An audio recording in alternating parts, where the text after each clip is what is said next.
রাত যখন গভীর, তিস্তা টোল প্লাজার চেকপোস্টে একের পর এক গাড়ি থামিয়ে তল্লাশি চালাচ্ছিল পুলিশ। হঠাৎ একটি অটোরিকশার যাত্রীকে ঘিরে সন্দেহ তৈরি হয়। তল্লাশির এক পর্যায়ে যুবক লিখন মিয়ার শরীর থেকে অভিনব কায়দায় লুকিয়ে রাখা বেরিয়ে আসে বিপুল পরিমাণ মার্কিন ডলার। মুহূর্তেই হতবাক হয়ে যায় দায়িত্বরত পুলিশ সদস্যরা। পুলিশ জানায় উদ্ধার করা হয়েছে 1,59,300 মার্কিন ডলার, যার বাংলাদেশি মুদ্রামান প্রায় 2 কোটি টাকা। বৃহস্পতিবার গভীর রাতে লালমনিরহাট সদর উপজেলার তিস্তা টোল প্লাজা এলাকায় এই অভিযান চালানো হয়। আটক লিখন মিয়ার বয়স 23 বছর, কুড়িগ্রাম সদর উপজেলার ঘোষপাড়া এলাকার বাসিন্দা। লালমনিরহাট সদর থানার ওসি সাদ ইসলাম জানান, এত বিপুল পরিমাণ বৈদেশিক মুদ্রা কোথা থেকে এলো এবং কোথায় নেওয়া হচ্ছিল তা খতিয়ে দেখা হচ্ছে।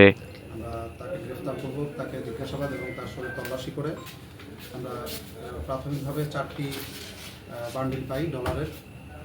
$100 এবং $50 ছিল সেটি।